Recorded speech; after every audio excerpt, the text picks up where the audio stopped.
दोस्तों, आज मैं आपके लिए एक थ्रिलर हॉरर मूवी लाया हूँ जिसका नाम है डिलीवर अस फ्रॉम इविल। ये मूवी 2014 में रिलीज की गई थी। इसकी स्टोरी एक बुक बिवेयर द नाइट से इंस्पायर्ड है जो कि रियल इवेंट पर बेस्ड थी।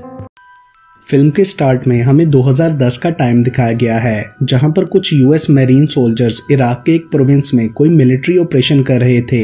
उनमें से 3 सोल्जर्स को वहां पर एक केव मिलती है और वो लोग उस केव के अंदर जाते हैं। अंदर से उनको कुछ अजीब सी स्मेल आती है। तभी अचानक से उनके कैमरास और टॉर्चेस बंद हो जाते हैं। उनको वहां कुछ फील होता है और फिर एक के चिल्लाने की आवाज आती है। उसके बाद सीन शिफ्ट होता है और हमें 2013 में न्यूयॉर्क सिटी दिखाया जाता है। उधर ब्रॉन्क्स काउंटी में हम पुलिस को देखते हैं जिन्हें वहां एक छोटे बच्चे की डेड बॉडी होने की न्यूज मिली थी। सबसे पहले स्पेशल ऑपरेशन सार्जेंट सार्ची और उसका कोलीग बटलर वहां पर पहुंचे थे। उसके बाद वो डेड बॉडी पुलिस को देकर खुद वहां से चले जाते हैं। उस रात वो दोनों नाइट पेट्रोलिंग ड्यूटी पर थे। अचानक उनको वायरलेस पर एक डोमेस्टिक वायलेंस की कंप्लेन मिलती है। सार्ची अपने रडार सिस्टम से उस घर के ओनर का नाम और ऑक्यूपेशन पूछता है तो उसे पता चलता है कि वो एक पुराना मैरीन सोल्जर जिमी है। वो बटलर से कहता है कि शायद उस सोल्जर को अभी भी लगता है कि वो जंग लड़ रहा है। उसके बाद वो लोग उस एड्रेस पर जाते हैं। दरवाजे पर जिमी आता है और सार्ची उससे कहता है कि हमें यहाँ से कॉल आई है, क्या तुम यहाँ अकेले रहते हो?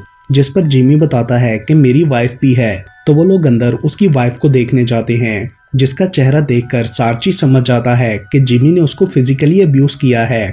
फ्लोर पर भी कुछ स्क्रैच मार्क होते हैं। वो जिमी को अरेस्ट करने का कहता है। तभी अंदर से उनकी बेटी आती है जिसके नाक से भी खून आ रहा था। सार्ची जिमी को अपने साथ चलने का कहता है तो जिमी नाइफ निकालकर उन पर अटैक करते हुए घर से बाहर भाग जाता है। वो दोनों उसे पकड़ने के लिए पीछे जाते हैं और थोड़ा आगे जाकर उसे अरेस्ट कर लेते हैं। यहाँ हम देखते हैं कि जिमी के नाखून टूटे हुए हैं और उनमें से खून भी आ रहा था। दूसरी तरफ हम एक आदमी को देखते हैं जो किसी लेडी जेन की फोटोज देख रहा था और उसके बाद वो एक्सरसाइज करने लगता है। फिर वो एक बार में जाकर ड्रिंक पीता है।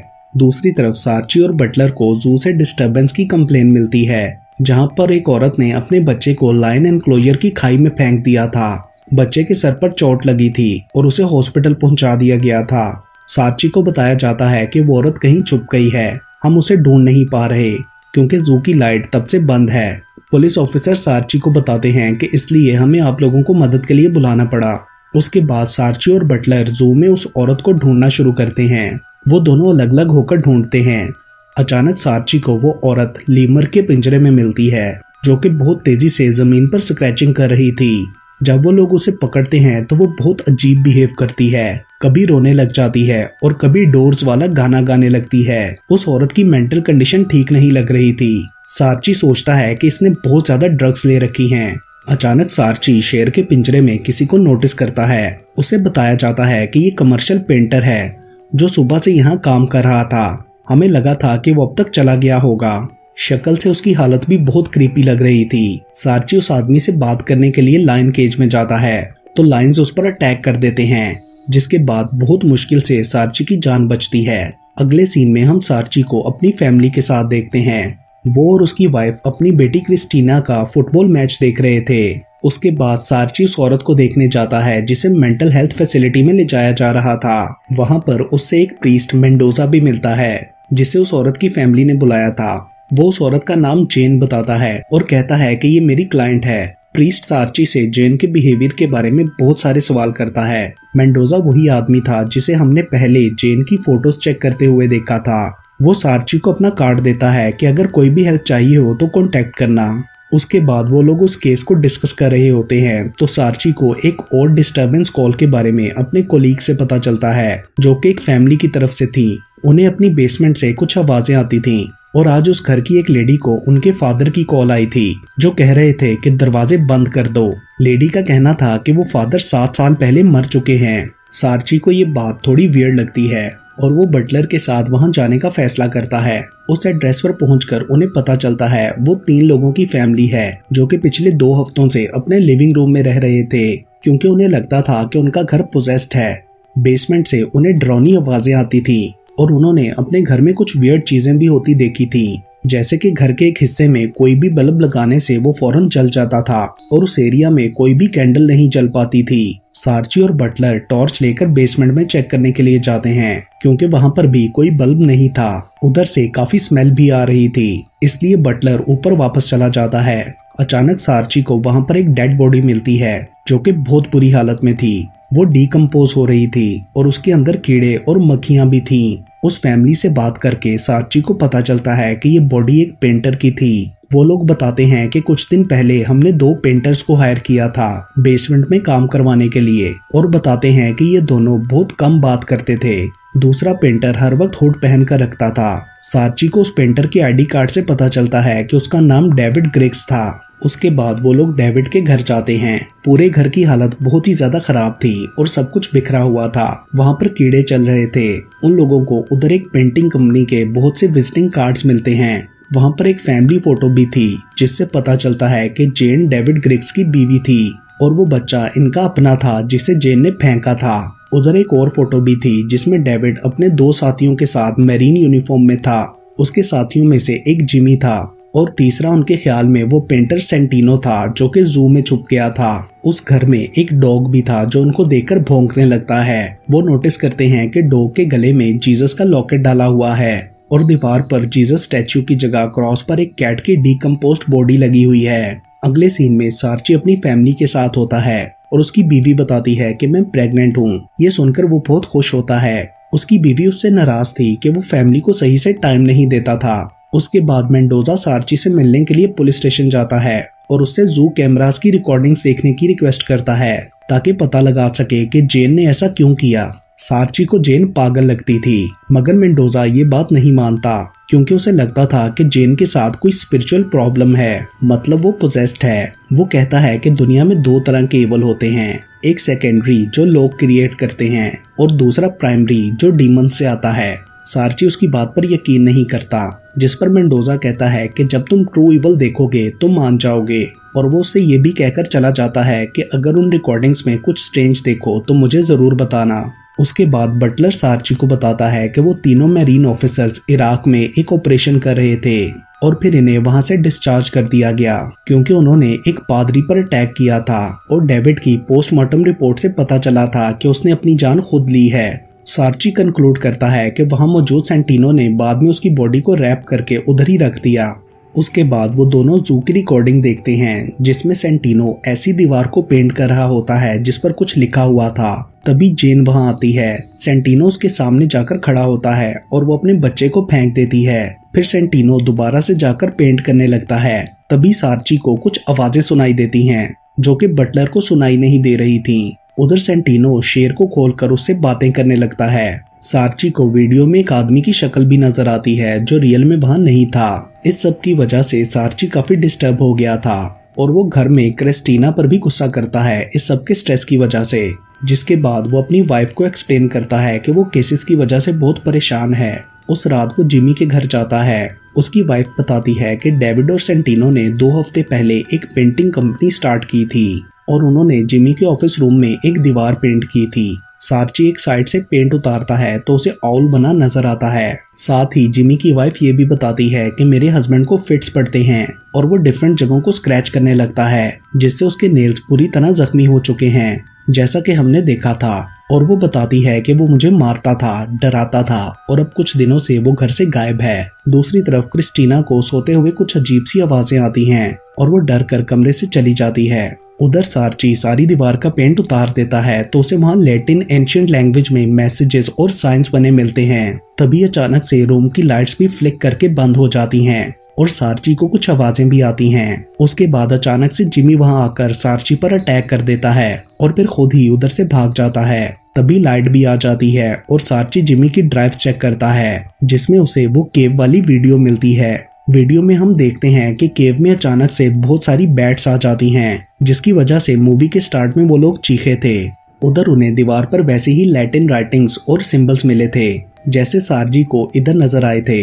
उसके बाद सार्ची उस बेसमेंट में चेक करने जाता है जहां डेविड की बॉडी मिली थी और उधर सेम वैसी ही एक दीवार पेंट की गई थी। जू में भी सेंटिनो जिस दीवार को पेंट कर रहा था उधर कोई मैसेज लिखा हुआ था। उसके बाद सार्ची जेन से मिलने हॉस्पिटल जाता है जहां मेंडोजा भी उसके साथ था। जेन को उधर ऐसी जगह रखा गया था जहां पर डेंजरस लोगों को रखा जाता था ताकि वो किसी को नुकसान ना पहुंचाएं। सार्ची जेन से सेंटिनो का पूछता है तो वो बताती है कि मैं उससे कोई मैसेज लेने गई थी। उसके बाद वो लैटिन में कुछ बोलने लगती है। सार्ची उसको वॉल की फोटो दिखाता है जिस पर मैसेज लिखा था, तो वो उसे वाइल्डली बाजू पर बाइट कर लेती है और फिर सार्ची के सामने एक नाम लेती है, मार्विन। उसके बाद सार्ची मेंडोजा से उस मैसेज का मतलब पूछता है, जिसके बाद वो उस मैसेज को डिकोड करके बताता है कि ये पर्शियन और लैटिन का मिक्सचर है। ये क्रिश्चियनिटी और एंशिएंट पैगन थियोलॉजी के दरमियान एक ब्रिज का काम करता है और इसके थ्रू डीमंस को इंसानी दुनिया में आने का डोर मिल जाता है। कुछ लोग खुद इसके थ्रू इवल स्पिरिट्स को यहाँ बुलाते हैं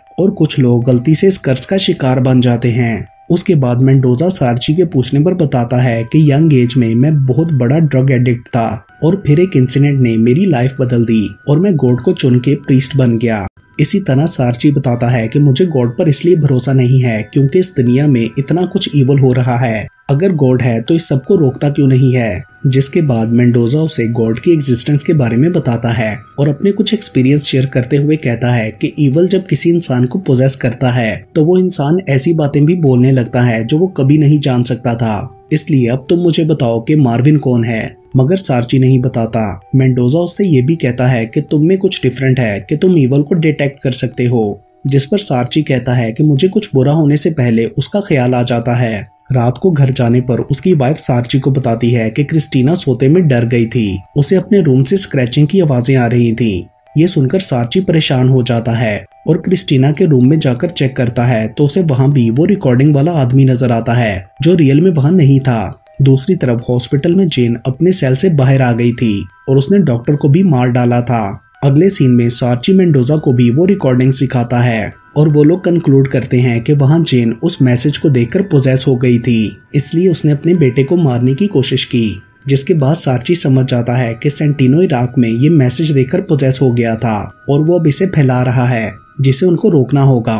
उसके बाद सार्ची मेंडोजा से पूछता है कि क्या तुम्हें इधर वो फेस नजर आया और आवाजें सुनाई दी, तो वो कहता है नहीं। सार्ची उसे बताता है कि मुझे अजीब सी आवाजें सुनाई दे रही हैं, जिस पर मेंडोजा कहता है कि इसके थ्रू सेंटिनो तुम्हें कोई मैसेज देना चाहता है। शायद वो तुम्हारे स्पेशल गिफ्ट के बारे में जानता है कि तुम वो चीजें सेंस कर सकते हो जो कोई और नहीं कर सकता, लेकिन इसमें रिस्क भी है कि तुम उनका टारगेट बन सकते हो। तभी बटलर वहां आकर बताता है कि उन मैसेजेस को ह्यूमन ब्लड से लिखा गया था जो कि सेंटिनो के डीएनए से मैच करता है। सेंटिनो को एक वायलेंस के केस में 2 साल पहले अरेस्ट किया गया था, लेकिन बाद में विक्टिम के गायब होने की वजह से वो छूट गया। उन्हें पुलिस रिकॉर्ड से उसका एड्रेस भी मिल गया था और वो तीनों उसे पकड़ने के लिए जाते हैं। दूसरी तरफ क्रिस्टीना को अपने रूम में फिर से स्क्रैचेस की आवाजें आती हैं। लाइट चली जाती है और अचानक से दरवाजा भी बंद हो जाता है। वो जोर से चीखने लगती है। आवाज सुनकर उसकी मॉम वहां आ जाती है। क्रिस्टीना बुरी तरह डर चुकी थी। उधर मेंडोजा सार्ची को बताता है कि इस काम में पड़ने से तुम्हारी फैमिली और तुम खतरे में हो और मैं तब तक तुम्हारी मदद नहीं कर सकता जब तक तुम अपने गुनाह को कन्फेस करके गॉड पर अपना फेथ नहीं जगा लेते। सार्ची को घर से कॉल भी आती है मगर वो पिक नहीं करता। मेंडोजा उससे कहता है कि तुम्हें अपने गुनाहों को फेस करना होगा वरना डीमंस उन्हें तुम्हारे अगेंस्ट यूज करेंगे। वो सार्ची को बताता है कि एज अ प्रीस्ट मुझसे भी एक गुनाह हुआ था, लेकिन मैंने उसे कन्फेस किया और माफी मांगी। तब से मैं रिलैक्स हूँ। तुम्हें भी अपनी प्रॉब्लम को खत्म करने के लिए ऐसा करना चाहिए। तभी उन्हें सेंटिनो आता हुआ नजर आता है तो सार्ची बटलर को अलर्ट करता है और मेंडोजा को गाड़ी में छोड़कर उसके पीछे जाता है। उसके बाद वो दोनों सेंटिनो के घर में घुसते हैं जहां अचानक से लाइट चली जाती है। सार्ची को वहां भी आवाजें सुनाई देती हैं जो बटलर नहीं सुन पा रहा था। वो दोनों अपार्टमेंट से बाहर आ जाते हैं। हॉलवे में लाइट फ्लिक कर रही थी। अचानक उन्हें लिफ्ट में सेंटिनो नजर आता है जो कि बेसमेंट में चला गया था। बटलर स्टेयर से उसके पीछे जाता है और सार्ची लिफ्ट से। बेसमेंट में सेंटिनो के थ्रू डीमन सार्ची से बात करने लगता है क्योंकि वो उसे सुन पा रहा था।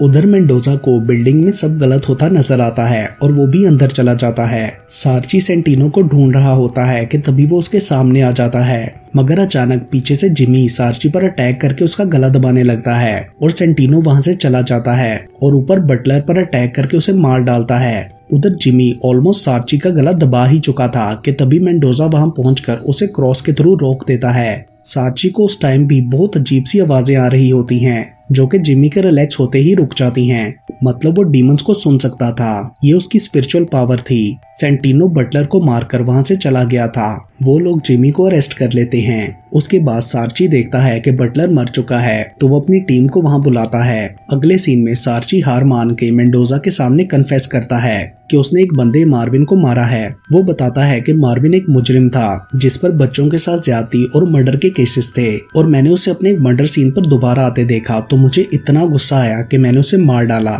और तब से ही मेरे अंदर बहुत ज्यादा गुस्सा है और मैं गिल्ट में रहता हूँ। यहाँ हम नोटिस करते हैं कि जिस आदमी का चेहरा सार्ची को नजर आता था वो मार्विन था। मेंडोजा सार्ची से कहता है कि बेशक वो बंदा ये सजा डिजर्व करता था जो तुमने उसे दी, लेकिन फिर भी जिस तरह तुमने उसे मारा वो इनजस्टिस था। वो सिर्फ तुम्हारा इंतकाम था जिससे बदला लेने वाला हमेशा डिस्ट्रॉय होता है, और फिर वो सार्ची को माफ कर देता है। दूसरी तरफ क्रिस्टीना को दोबारा कोई आवाज आती है और उसके सब टॉयज एक्टिव हो जाते हैं। वो डर कर रूम से बाहर निकलती है तो उसे सामने सेंटिनो नजर आता है। ये देखकर वो जोर से चिल्लाती है। अगली सुबह घर जाते हुए सार्ची की गाड़ी पर जेन ऊपर से गिरकर मर जाती है। तभी सार्ची को उसके घर से कॉल आती है तो आगे से सेंटिनो बात करता है कि मैंने उससे जंप करवाया। उसके बाद सार्ची तेजी से अपने घर जाता है और हेल्प भी बुलाता है। घर पहुंचने पर उसे सेंटिनो नजर आता है जो कहता है कि तुम्हारी बीवी और बेटी यहाँ नहीं है। सार्ची उसको मार मार कर पूछने लगता है कि वो कहाँ है, मगर सेंटिनो बिल्कुल भी रेजिस्ट नहीं करता और कहने लगता है कि हमें अंदर आने दो, हम बताएंगे वो कहाँ है, और सिर्फ इसी तरह तुम उन्हें बचा सकोगे। ये सब डीमन बोल रहा था और वो सार्ची को पोजेस करना चाहता था। तभी सार्ची की टीम वहां पहुंच जाती है और वो लोग सेंटिनो को अरेस्ट कर लेते हैं। उसके बाद पुलिस स्टेशन में मेंडोजा सार्ची के साथ मिलकर सेंटिनो का एक्सोर्सिज्म करता है। मेंडोजा उसे बताता है कि एक्सोर्सिज्म की 6 स्टेजेस होती हैं और तुमने हर स्टेज में सिर्फ वही करना होगा जो मैं तुमसे कहूंगा। सेंटिनो बहुत बुरी तरह से पोजेस था। एक्सोर्सिज्म के बीच में डीमन उन लोगों को इमोशनल ब्लैकमेल करने की भी कोशिश करता है, मगर उन्होंने खुद पर कंट्रोल कर रखा था। डीमन ने अपना नाम जंगलर बताया था जो कि सिर्फ सार्ची को सुनाई देता है। उसके बाद क्लैश स्टेज आती है जिसमें डीमन उन दोनों को काफी तंग करता है, मगर फाइनली वो लोग डीमन को सेंटिनो की बॉडी से बाहर निकाल देते हैं। उसके बाद सार्ची अपनी फैमिली के बारे में पूछता है और उन्हें अपनी टीम के साथ जाकर ले आता है। वो लोग गैराज के अंदर खड़ी एक पेंटिंग वैन में थे। एंड के सीन में हमें 7 मंथ बाद का टाइम दिखाया जाता है जहां सार्ची के दूसरे बच्चे का बैप्टिज्म चल रहा था, क्योंकि सार्ची अब गॉड पर बिलीव करने लगा था। इसके बाद वो पुलिस से भी रिटायर्ड हो जाता है और ये मूवी यहीं पर खत्म हो जाती है।